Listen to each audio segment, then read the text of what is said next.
बस ना. हा तर अगं बस. हा रिया बोल ना यार. गोव्यासारखी जागा नाही माहितीये. हा बोल ना. पण सौरभ माहितीये, कंपनी हवी ती तुझ्यासारखी. नॉटिंग. बिनधास्त, फन लव्हिंग. आता काही लोक इतके गंभीर असतात ऍज इफ अख्ख्या जगाचं ओझं त्यांच्या डोक्यावरती आहे.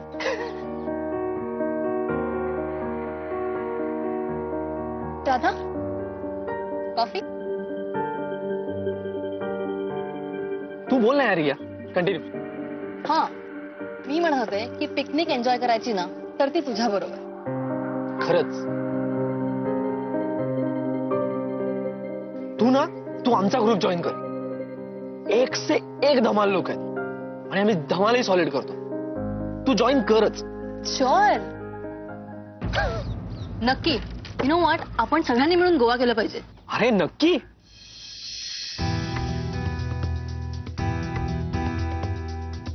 आपण ना भेटत राहायला पाहिजे. सिरियसली. प्रॉमिस. प्रॉमिस.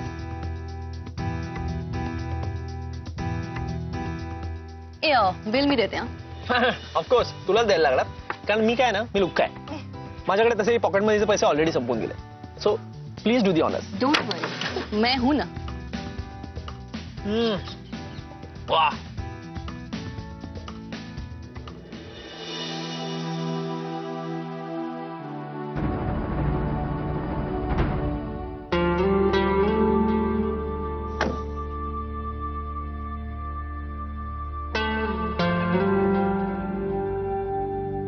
हाय. ओ हाय. अरे हाय तर म्हणालीस, पण गंभीर का झालीस अशी?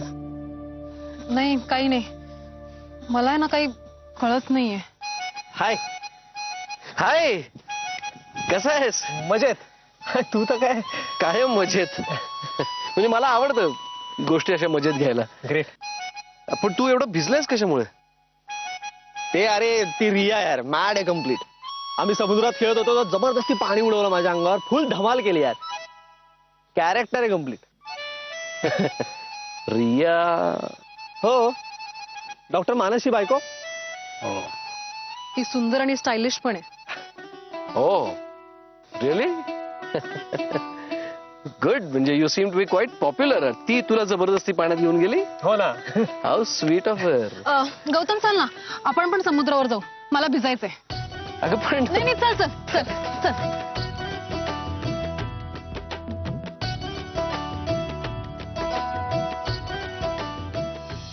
बाकीचं सगळं गेलं खड्ड्यात गार्गी. पण निदान कळवायचंच तरी ग, कुठे आहेस ते? सुखरूप आहेस एवढं तरी कळवायचं या आईला. काय करायचं गार्गी, आम्ही कुठे शोधायचं तुला?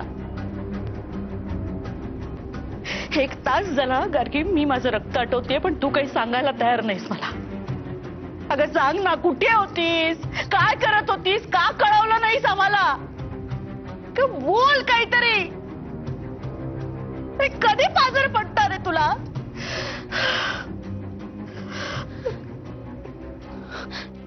अरे बाळा माझा, असं नको करूस ग. अशी का वागतेस बाळा? असं नको वागूस गार्गी. कोण आहे मला तरी तुझ्याशिवाय दुसरं सांग. मला आहे का तुझ्याशिवाय कोणी आधार? म्हणूनच रागावले तुझ्यावर मी आणि निघून गेली. आई, तू तू का गेलीस त्या माणसाकडे परत त्याचे पाय धरायला? आणि का त्यांना घेऊन आलीस या घरात? काढलं होतंस ना एकदा घराबाहेर त्यांना? तुला ना या दुःखाची चटक लागली म्हणून सतत त्याच्यातच रमलेली असतेस. सारखं सारखं तेच उगाळत बसायचं आणि मग रडत बसायचं. एकदा काढलं होतंस ना त्यांना घराबाहेर, मग विषय संपला म्हणजे संपला.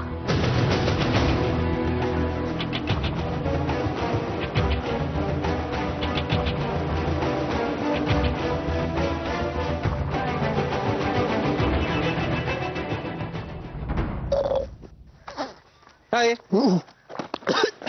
आलात? अरे पण तुम्ही भिजायला गेला होतात ना? हो, म्हणजे ही मला खेचत घेऊन गेली पाण्यापर्यंत. पण तिथे गेल्यावर नको म्हणाली.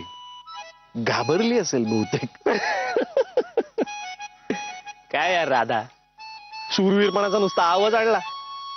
ती रिया बघ, बिंदास्त डायरेक्ट पाण्यात उडी मारली तिने. मला ना अशा मुली जाम आवडतात. सुंदर, स्टायलिश, डॅशिंग एकदम. डॉक्टर मानस जाम लके हा, आई शपथ. अरे हा, नारळ पाणी घेणार? हे पण नको. अहो नारळ बंद असतो मॅडम. म्हणजे या आता नाही तिने काही नाही. अरे हो, सुरी असू शकते. सॉरी हा विचारल्याबद्दल. गौतम तू घेणार? नाही नको, परत कधीतरी. कारण माहितीये तुला, अरे आमची आता खूप धावपळ आहे. का? का म्हणजे आमचं पुढल्याच महिन्यात लग्न आहे ना.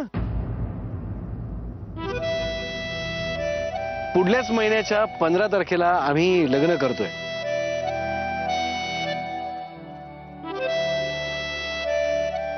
ओ अच्छा. आहे की नाही ग्रेट न्यूज? हा म्हणजे काय? Great great great solid great news. अरे आता ह्याच्या पुढची बातमी ऐक. मी माझा सगळा बिझनेस US ला सेटअप केलाय. त्यामुळे लग्न झाल्यानंतर मी माझ्या या गोड बायकोला घेऊन आणि आजीला घेऊन तिथे कायमचा सेटल होणार आहे. US ला कायमच? हिला घेऊन कायमचं तिकडे? हो. मस्त मस्त. चल गौतम निघूया. चल. Excuse me.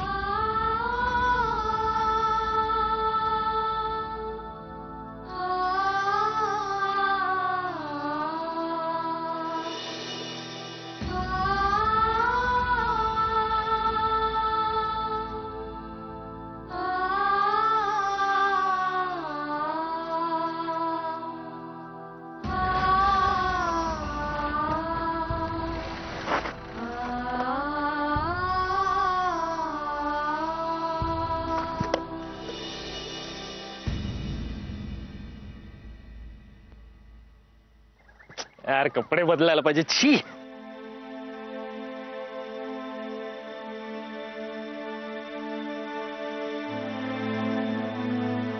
मगाशी ते 15 तारखेला लग्न करतोय वगैरे म्हटलं ते सहज हा. नाहीतर तुला असं वाटेल की असं का बोलून गेला हा.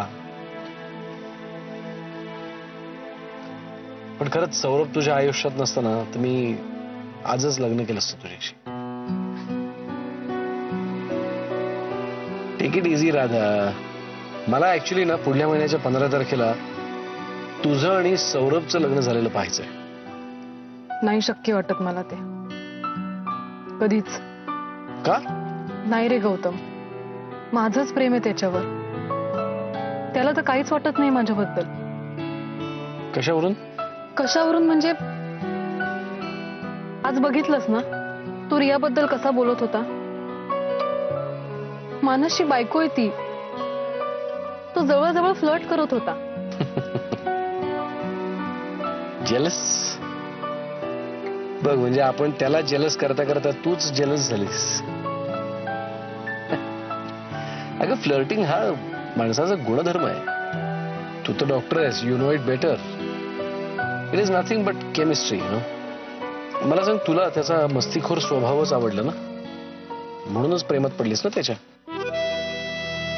हो खरंच. प्रेम माणसाला बदलून टाकतं. मी अशी वागेन मला स्वप्नात सुद्धा वाटलं नव्हतं. ध्यानीमनी सौरभ असतो माझ्या. कमालच आहे ना, आपण प्रेमात पडतो म्हणजे नक्की काय होतं. त्याला काही उत्तर नाही राधा. बस प्यार हो जाता है.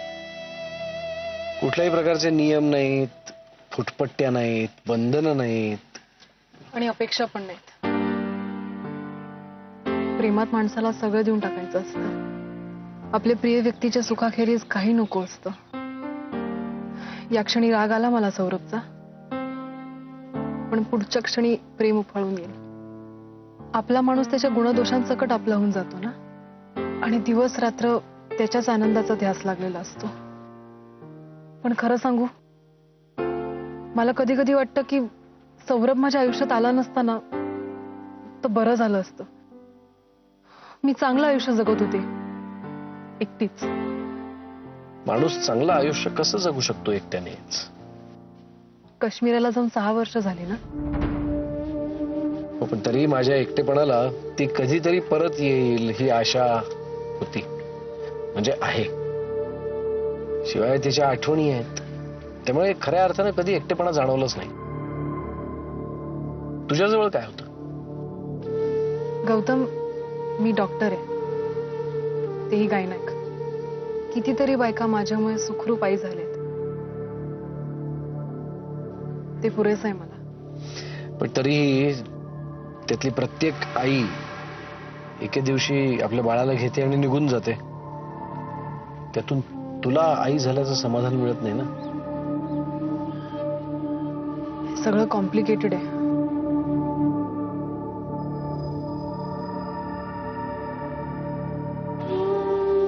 I know.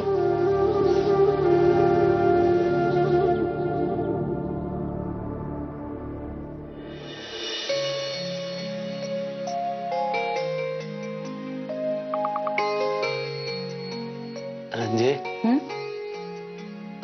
या दिवसाची स्वप्न बघत होतो नाही आपण? हो रे, आणि आज ते सगळं खरं पण झालं नाही. होय रे माझ्या सोन्या. पण तू बोलू नको. हे घे, खा.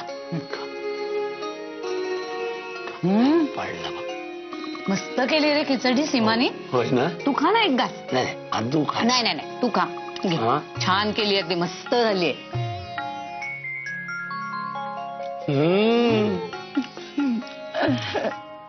रंजे, आणखीन एक दे ना. तुझ्या हाताला लय चव आहे बघ. इश्श, काहीतरी ना. हा, घे.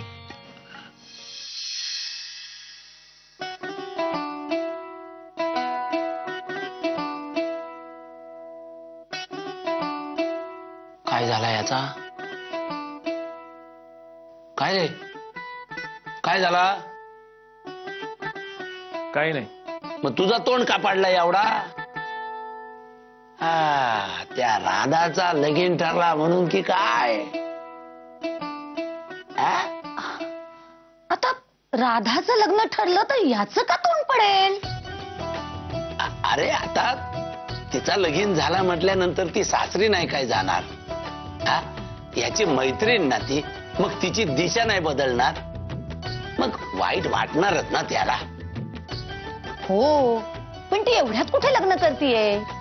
तिने सांगितलंय की आपल्याला ती केदारशी चांगलं वागणार आहे, त्याला बरं करण्यासाठी आपली मदत करणार आहे म्हणून. अरे यार, तुम्हाला दुसरे विषय नाहीत का बोलायला? काय लावलंय सारखं राधा राधा राधा राधा? तिचं ती बघेल ना. करायचं असेल लग्न तर करेल आणि जाईल कुठे जायचं ते. मला काय करायचंय? अरे अरे सौरभ, सौरभ ऐकून आता ह्याला काय झालं? त्याचा ना मेंदूचा आणि हार्टचा काहीतरी क्रॉस कनेक्शन झालाय. येड्यासारखा बडबडतो.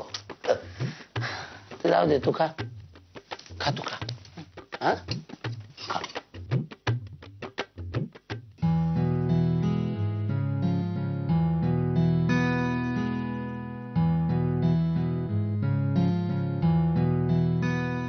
रजनीश, तू गार्गीचं बोलणं इतकं मनावर घेऊ नकोस.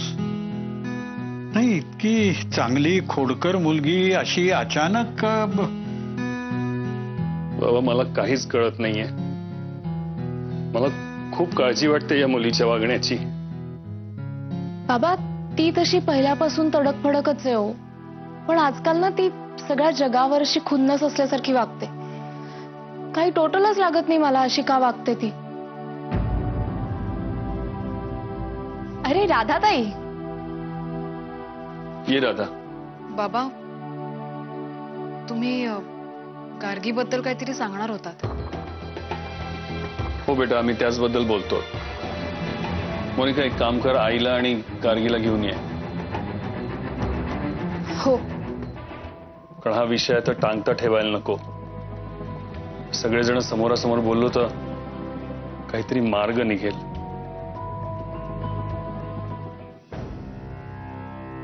लग्न करायचं नाही, प्रेमात पडायचं नाही, हा माझा हट्ट होता. तुम्ही सगळ्यांनी मला सांगितलं की राधा हस, चार चौघांमध्ये मिसळ, रंगीत कपडे घाल. पण मला ते सगळं व्यर्थ वाटायचं. आणि मग सौरभ आयुष्यात आला. सगळं कधी आणि कसं बदललं कळलंच नाही. सगळं जग सुंदर दिसायला लागलं. खूप डेलिकेट आहे हे सगळं. राधा आणि सौरभ अगदी भान विसरून एकमेकांच्या प्रेमात आहेत. खर तर गौतम राधाची जोडी किती छान आहे. एवढा केअरिंग विचारी आहे गौतम. सौरभ सगळ्याच बाबतीमध्ये.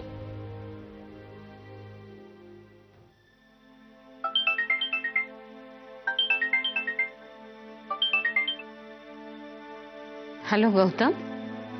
हॅलो मॅडम, मी राधाला आत्ताच तिच्या वडिलांच्या घरी सोडलंय. पण मला थोडस बोलायचं होतं तुमच्याशी, म्हणून फोन केला. हा बोल ना. राधानी मला सगळं सांगितलं की तिच्या सौरभ बद्दलच्या भावनांबद्दल तुम्हाला कळलंय. हो म्हणजे मी युएसहून आले तेव्हा हो कळलं मला ते. मला हेच सांगायचं होतं मॅडम की जे काही घडतंय ते घडू द्या. त्यांचं प्रेम ऍक्सेप्ट करा. हो गौतम, मानस सुद्धा मला हेच सांगतोय. पण माझं मन मानत नाहीये रे. आई आहे मी तिची. तिचा हा निर्णय. अरे सौरभ सगळ्याच बाबतीमध्ये म्हणजे वय, शिक्षण, समजूत सगळ्याच बाबतीत इतका. मॅडम लग्नाच्या बाबतीत मैत्री हा फॅक्टर आता खूप महत्वाचा ठरणार आहे. वय, पैसा, शिक्षण यापेक्षाही. आणि मला वाटतं आपण आता ते ऍक्सेप्ट करायला. हे सगळं पटायला आणि पचवायला थोडा वेळ लागेल गौतम. आणि मला हे कळत नाहीये की तुझ्यासारखा एवढा शहाणा समंजस मुलगा सोडून ती मूर्ख मुलगी या. खरं सांगू तुम्हाला मॅडम, राधा सुद्धा खूप शहाणी आहे, समजूतदार आहे. त्यामुळे तिच्यासाठी खरं तर वेडा नवराच योग्य आहे. तरच बॅलन्स होईल ना. माझी खात्री आहे ते दोघंही खूप सुखात राहतील. खरं सांगू का मॅडम, मैत्रीवर आधारलेली लग्न असतील ना तर घटस्फोट, ब्रेकअप्स खूप कमी होतील. कारण ठरवून केलेल्या आणि नवरा वयाने मोठा असलेल्या लग्नांमध्ये इगो हा खूप मोठा अडथळा असतो. टेक माय वर्ड मॅडम. या सगळ्या जुन्या फुटपट्ट्या आहेत ना, त्या आता आपण फेकायला हव्यात. आणि मी मुलगा असूनही हे खरंच मनापासून सांगतोय की मुलीच मुलांपेक्षा खूप समजूतदार असतात. त्यामुळे मला विचाराल तर बायको ही वयाने मोठीच असायला हवी. तुझं म्हणणं बरोबर असेल कदाचित. म्हणजे तू मला जरा वेगळ्या पद्धतीने विचार करायला लावतोयस खरं. म्हणजे असं होतं ना कधी कधी की माणूस एकाच प्रकारचा चष्मा डोळ्यावर घालून बसतो. तसंही असेल. पण हे सगळं खरं असलं तरी तुझं काय गौतम? म्हणजे तू लग्न करायला हवंस. तुझ्यासारखा एवढा हुशार आणि सेन्सिटिव्ह मुलगा, त्यांनी असंच नाही राहायचं. तू कर लग्न गौतम. हवं तर तुझ्यापेक्षा मोठ्या मुलीशी कर, पण लग्न कर गौतम. होईल होईल होईल. सगळं पॉझिटिव्हच होईल मॅडम, माझा विश्वास आहे आणि माझी खात्री सुद्धा. बरं ठेवू phone. Bye and all the best. Take care.